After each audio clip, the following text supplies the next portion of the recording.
Selamat siang, nama saya Eliezer Enrico Andrian dari Prodi Ekonomi dengan NIM 202314014010. Pada kesempatan kali ini, saya akan menjelaskan tentang hukum tata negara. Hukum tata negara adalah hukum hubungan tertentu yang muncul dalam perjalanan sejarah yang diatur oleh hukum yang disebut negara. Jadi, hukum konstitusional berkaitan dengan negara. Doktrin negara umum, uraian prinsip-prinsip umum dari berbagai hak negara dan perbandingan hak negara.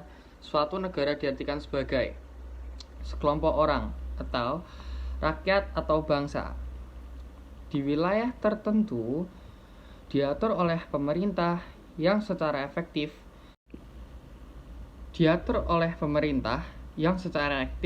dan efektif menjalankan tugas rakyat atau bangsa.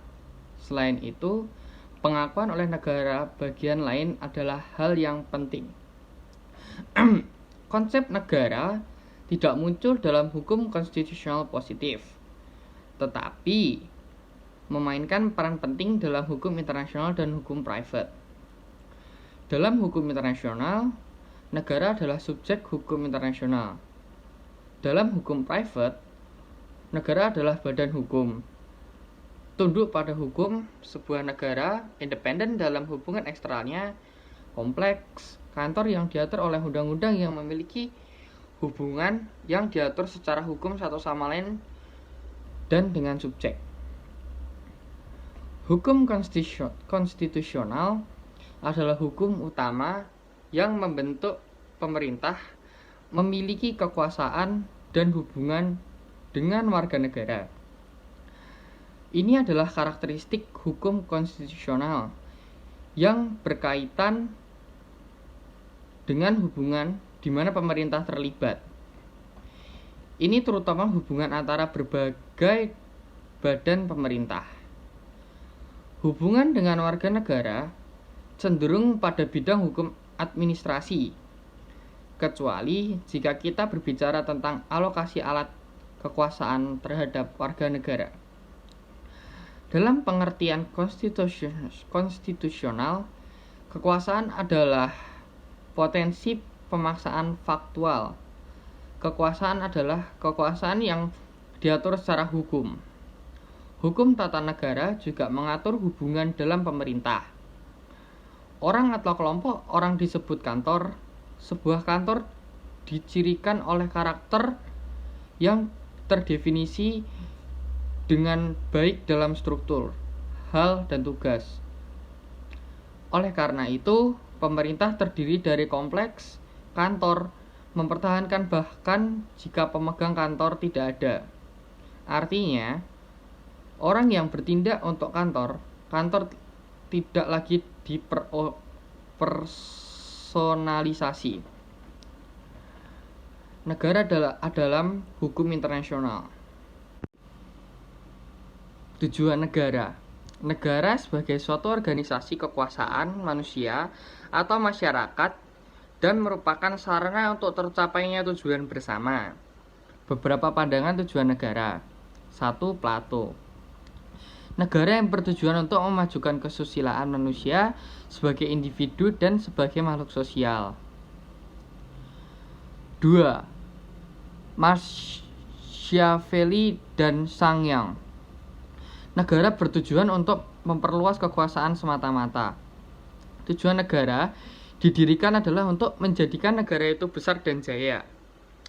Untuk mencapai kejayaan negara, maka rakyat harus berkorban. Kepentingan orang per orang harus diletakkan di bawah kepentingan bangsa dan negara. Negara diktator.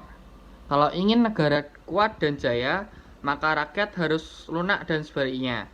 Jika orang menghendaki rakyat menjadi kuat dan kaya, maka negara itu harus menjadi lemah. Unsur-unsur negara itu ada beberapa. Untuk syarat jadi negara adalah A. Ada wilayah, B. Ada rakyatnya, C. Ada pemerintahannya, dan D. Ada tujuannya. E. Pengakuan. Wilayah. Wilayah negara. A. Wilayah darat. Wilayah darat suatu negara dibatasi oleh wilayah darat dan atau wilayah laut. Pengairan negara lain yang ditentukan dalam suatu perjanjian internasional yang biasanya berupa 1. Batas buatan, pagar atau tembok kawat berduri dan tiang tombak. 2. Batas alam, sungai, danau, pegunungan, dan lembah. 3. Batas pasti, garis lintang atau garis bujur pada peta bumi. B. Wilayah laut perairan. Wilayah laut suatu negara atau perairan teritorial dari suatu negara pada umumnya 3 mil laut, 5.555 dihitung dari pantai ketika air surut. Laut di luar perairan teritorial itu disebut sebagai laut bebas. Laut bebas artinya setiap orang dapat melakukan segala sesuatu di laut bebas. Awalnya batas laut hanya 1 mil sesuai dengan jarak tembak meriam. Kemudian berubah menjadi 3 mil. Indonesia yang berbatasan dengan negara lain dan kurang dari 12 mil, maka wilayah batas adalah setengah. C. Wilayah udara. Udara yang berada di wilayah darat dan laut teritorial suatu negara termasuk wilayah negara. Ketinggiannya tidak ada batasnya asal dapat dipertahankan. Dalam masa damai pada umumnya udara boleh dilalui oleh pesawat dari negara lain, kecuali oleh pemerintah dari suatu negara yang ditentukan dalam pengecualian. Dengan kemajuan teknologi sekarang, teknologi ini wilayah udara suatu negara tertentu sulit untuk dipertahankan, kecuali negara Amerika Serikat dan Rusia. D. Rakyat. Suatu rakyat negara adalah semua orang yang berada di wilayah negara itu dan tunduk pada kekuasaan negara. Awalnya yang menjadi dasar menjadi rakyat pada suatu negara adalah asas, yaitu suatu keturunan, satu nenek moyang atau satu pertalian darah. Kemudian jarak antar negara makin dekat dan menjadi perburuan tidak dapat dihindarkan dan tempat tinggal, maka asas tempat tinggal tempat kelahiran sosial. D. Pemerintah. Ada pemerintah yang berdaulat ke dalam dan keluar. Ada pemerintah sebagai alat atau organ menjalankan tugas fungsi daerah.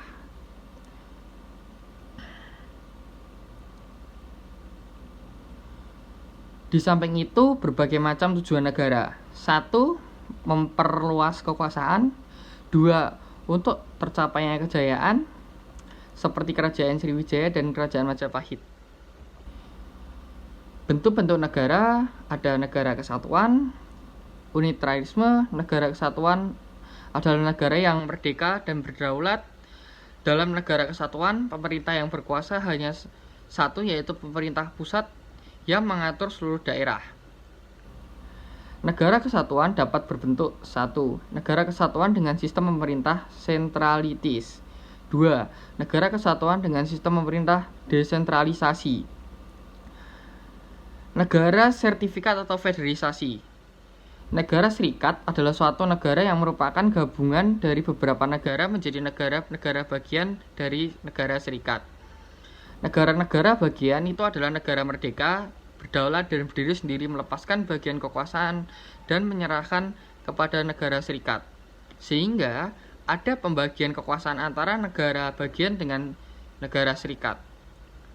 Kekuasaan asli ada di negara bagian. 3. Negara dominion. Negara seperti itu terdapat dalam lingkungan kerajaan Inggris.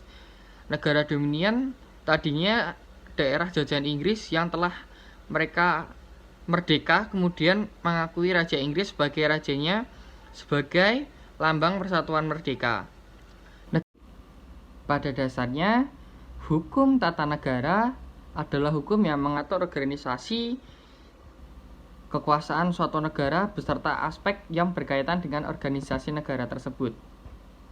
Sehubung dengan itu, dalam lingkungan hukum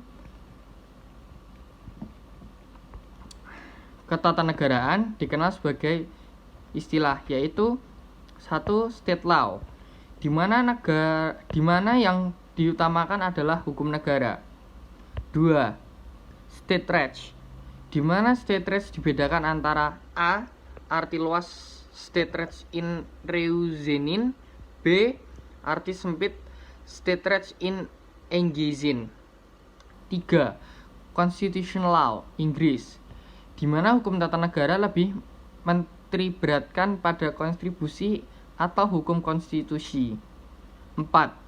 Droit constitutional dan droit administratif, di mana titik tolaknya adalah untuk membedakan antara hukum tata negara dengan hukum administrasi negara. 5. Verfassungsrecht dan Verfassungsrecht yang sama dengan di Prancis. 6. Bagi Indonesia tentunya mempunyai hubungan dengan tata negara Belanda dengan istilah state rights atau hukum negara atau tata negara. Definisi hukum tata negara Van Vollen. Hukum tata negara mengatur semuanya. Masyarakat hukum atasan dan masyarakat hukum bawahan menurut tingkatannya, dan dari masing-masing itu menentukan wilayah lingkungan rakyatnya, dan akhirnya menentukan badan-badan dan fungsi masing-masing yang berkuasa dalam lingkungan masyarakat hukum itu, serta menentukan susunan dan wewenang badan-badan tersebut. 2. Scotland. L.J. Apeldoorn. Pengertian negara-negara mempunyai beberapa arti. 1. Negara dalam arti penguasa, yaitu adanya orang-orang yang memegang kekuasaan dalam persekutuan rakyat yang mendiami suatu daerah. 2. Negara dalam arti persekutuan rakyat, yaitu adanya suatu negara bangsa yang hidup dalam suatu daerah, dibawahi kekuasaan menurut kaidah-kaidah hukum. 3. Negara dalam arti wilayah tertentu, yaitu negara suatu daerah tempat berdiamnya suatu bangsa di bawah kekuasaan. 4. Negara dalam arti kas atau ficus, yaitu adanya harta kekayaan yang dipegang oleh penguasa untuk kepentingan umum. Hubungan tata negara dalam ilmu-ilmu lainnya. 1. Hukum tata negara dengan ilmunya. Keduanya mempunyai hubungan sangat dekat. Ilmu negara mempelajari tentang negara dalam pengertian abstrak, artinya tidak terikat waktu dan tempat. Ilmu negara mempelajari konsep-konsep dan teori-teori mengenai negara serta hakikat negara. Sedangkan hukum tata negara mempelajari negara dalam keadaan konkret, artinya negara yang sudah terikat waktu dan tempat. Hukum tata negara mempelajari hukum positif yang berlaku dalam suatu negara. Hukum tata negara mempelajari negara yang dari segi struktur. Dengan demikian, hubungan antara ilmu negara dan hukum tata negara adalah ilmu negara dengan dasar penyelenggaraan praktek ketatanegaraan yang diatur oleh hukum tata negara. Lebih lanjut, dengan kata lain, ilmu negara yang mempelajari konsep teori tentang negara merupakan dasar dalam mempelajari hukum tata negara. Hukum tata negara dengan ilmu politik. Hukum tata negara yang mempelajari peraturan-peraturan hukum yang mengatur organisasi kekuasaan negara. Sedangkan ilmu politik mempelajari kekuasaan dilihat dari aspek perilaku kekuasaan tersebut. Setiap produk undang-undang merupakan hasil dari proses politik atau keputusan politik, karena setiap undang-undang pada hakikatnya disusun dan dibentuk oleh lembaga-lembaga politik. Sedangkan hukum tata negara melihat undang-undang adalah produk hukum yang dibentuk oleh alat-alat perlengkapan negara yang diberi wewenang melalui prosedur dan tata cara yang sudah ditetapkan oleh hukum tata negara. Dengan kata lain, ilmu politik melahirkan manusia-manusia hukum tata negara sebaliknya. Hukum tata negara merumuskan dasar dari perilaku politik atau kekuasaan. Menurut Behrens, hukum tata negara ibarat sebagai kerangka manusia. Sebagai ilmu politik diibaratkan sebagai daging yang membuat kerangka tersebut. Hukum tata negara dan hukum administrasi negara. Hubungan administrasi negara. Hukum administrasi negara merupakan bagian dari hukum tata negara dalam arti luas, sedangkan dalam arti sempit, hukum administrasi negara adalah Sisanya setelah dikurangi oleh hukum tata negara. Pemisahan antara hukum tata negara dengan hukum administrasi negara terdapat dua golongan pendapat, yaitu golongan yang berpendapat adalah perbedaan yuridis prinsip adalah Oppenheim. Hukum tata negara adalah peraturan-peraturan hukum yang membentuk alat-alat perlengkapan negara dan memberikan kepada wewenangnya dan membagi-bagikan tugas pemerintah dari tingkat tinggi sampai tingkat rendah. Jadi, yang menjadi pokok bahasan dari hukum tata negara adalah negara dalam keadaan diam. Sedangkan hukum tata negara adalah peraturan-peraturan hukum mengenai negara dalam bergerak, yang merupakan aturan-aturan pelaksana tugas dari alat-alat perlengkapan negara yang ditentukan oleh hukum tata negara. Van Vollenhoven pada tahun 1993 memberikan pendapatnya adalah bahwa badan-badan pemerintah tanpa peraturan-peraturan hukum tata negara akan numpuk karena badan-badan itu tidak mempunyai kekuasaan apa-apa.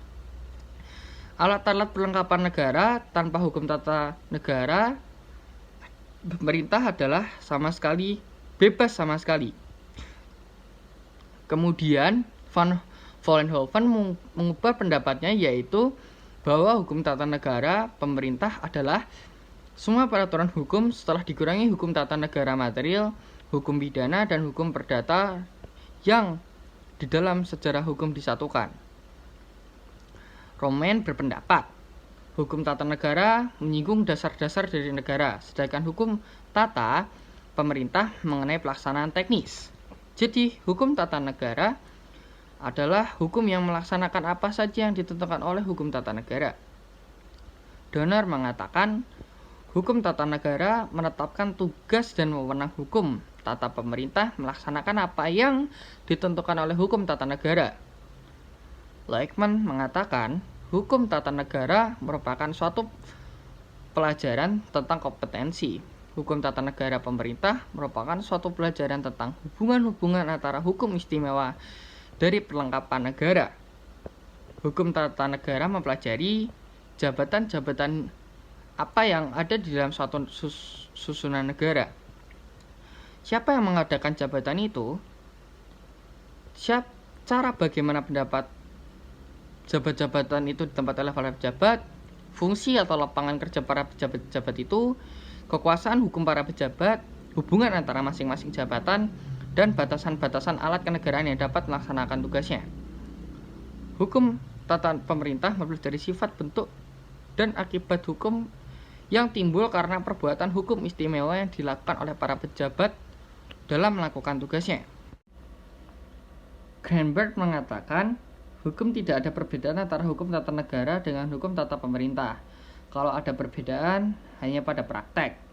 Perbedaan itu hanya karena untuk mencapai kemanfaatan saja. Hukum tata negara adalah peraturan-peraturan yang mengandung struktur umum dari suatu pemerintah negara, misalnya Undang-Undang Dasar, Undang-Undang Organik, desentralisasi, otonomi, dan lain-lainnya. Hukum tata pemerintah yaitu peraturan-peraturan yang bersifat khusus, misalnya tentang kepegawaian, wajib militer, dan perumahan dan lingkungan lain-lain. Prince mengatakan, hukum tata negara mempelajari yang fundamental, merupakan dasar-dasar dari negara yang menyangkut langsung tiap-tiap warga negara. Hukum tata negara pemerintah menitik beratkan kepada hal-hal yang teknis saja, yang selama ini kita tidak dapat berkepentingan dan hanya penting bagi para spesialis saja. Contoh, pertanyaan yang menyangkut susunan dan kekuasaan parlementer atau pernyataan bagi rakyat untuk melakukan hak-hak asasi manusia termasuk dalam hukum tata negara. Sedangkan pertanyaan yang menyangkut besaran pajak seseorang pada tahun yang lampau dan tahun yang sedang berjalan termasuk dalam hukum tata pemerintah. Jika tidak ada garis batas yang tajam antara hukum tata negara dengan hukum tata pemerintah, sebab hal-hal yang sekarang dianggap teknis dapat berubah menjadi fundamental di kemudian hari. Praji Atmojistro berpendapat tidak ada perbedaan yuridis prinsip antara hukum tata negara dengan hukum tata pemerintah. Perbedaannya hanya terletak pada pembahasan. Hukum tata negara menitik beratkan pada konstitusi negara, sedangkan pemerintah hanya pada administrasi negara. Dengan demikian, hukum tata negara dan hukum tata pemerintah merupakan dua ilmu hukum yang dapat dibedakan akan tetapi tidak dapat dipisahkan. Batasan antara keduanya kabur dan remang-remang. Tidak ada batasan yang tajam. Ruang lingkup tata negara. 1. Struktur umum dari negara sebagai organisasi adalah bentuk negara sebagai kesatuan atau federasi. 2. Bentuk pemerintah, kerajaan atau republik. 3. Sistem pemerintah, presiden, parlementer, monarki absolut. 4. Corak pemerintah, direktur praktis, nasional, liberal, demokrasi. 5. Sistem pendeklarasian kekuasaan negara. Desentralisasi meliputi jumlah dasar cara hubungan antara pusat dan daerah. 6.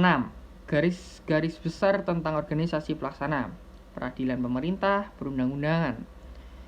7. Wilayah negara, darat, laut, udara. 8. Hubungan antara rakyat dengan negara, abdi negara, hak dan kewajiban sebagai rakyat, perorangan ataupun golongan, cara-cara pelaksanaan hak dan menjamin hak dan sebagainya. 9. Cara-cara rakyat menjalankan hak-hak ketatanegaraan, hak politik, sistem perwakilan, pemilihan umum, federal, sistem kepartaian, penyampaian pendapat secara tertulis dan lisan. 10. Dasar negara. Arti Pancasila, hubungan Pancasila dengan kaidah-kaidah hukum, hubungan Pancasila dengan cara hidup mengatur masyarakat, sosial, ekonomi, budaya, dan berbagai paham yang ada dalam masyarakat. 11.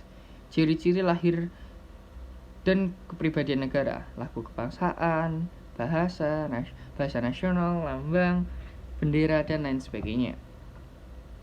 Badan-badan ketatanegaraan yang mempunyai kedudukan dalam organisasi negara, MPR, DPR, DPD, Presiden, BPK, MA, MK, KY, yaitu menyangkut masalah 1. Cara pembentukannya, pengangkatan ataupun pemilihan. 2. Susunan masing-masing badan, jumlah jenis anggota dan pembagian tugas.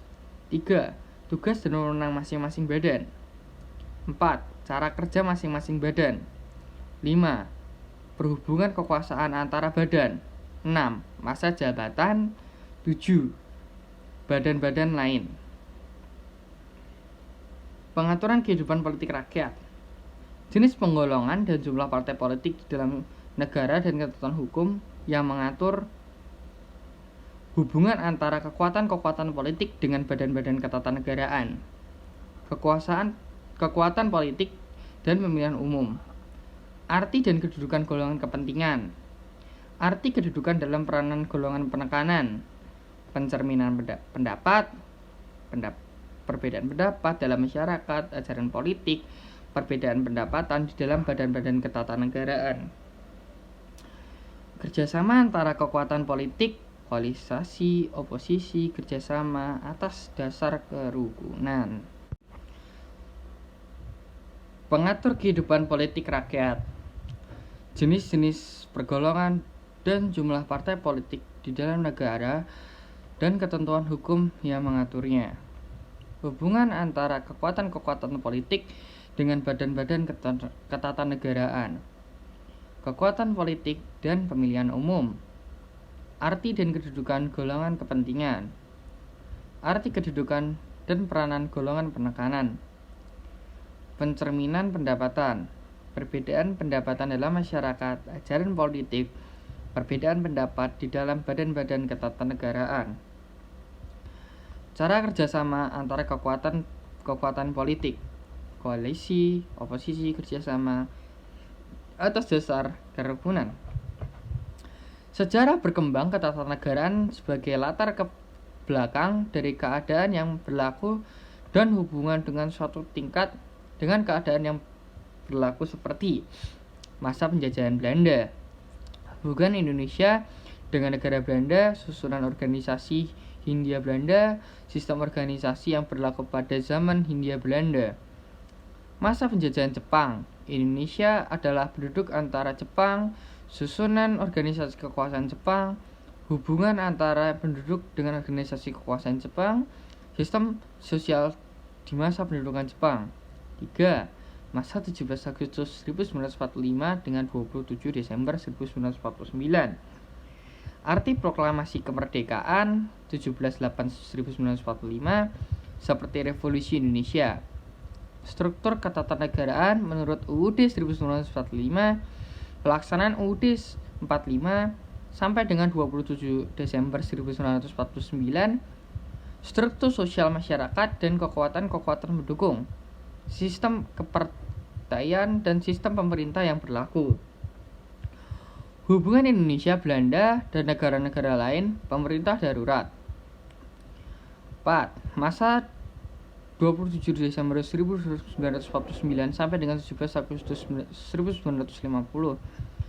Struktur ketatanegaraan menurut konstitusi RIS, pelaksanaan hasil KMB, jaminan golongan kecil, wilayah sengketa Irian Barat, perubahan konstitusi RIS menjadi negara kesatuan.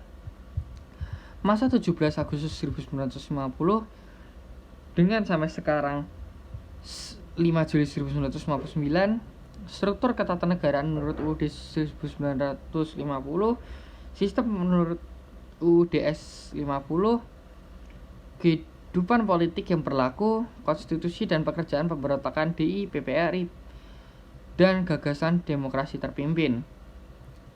Masa 5 Juli 1945 sampai sekarang dengan masa Orde Baru, pengertian dekret. Masa pemerintahan Soeharto, Orde Baru. Masa reformasi 1998 hingga sekarang anti demokrasi. Menurut Kamus Besar Bahasa Indonesia, yang dimaksud dengan asas adalah dasar pedoman atau sesuatu yang menjadi pokok dasar. Asas-asas dalam hukum tata negara dapat dilihat dalam Undang-Undang Dasar yang merupakan hukum positif dan mengatur pemerintah mengenai asas-asas dan pengertian dalam penyelenggaraan negara. Asas-asas hukum tata negara. 1. Asas Pancasila.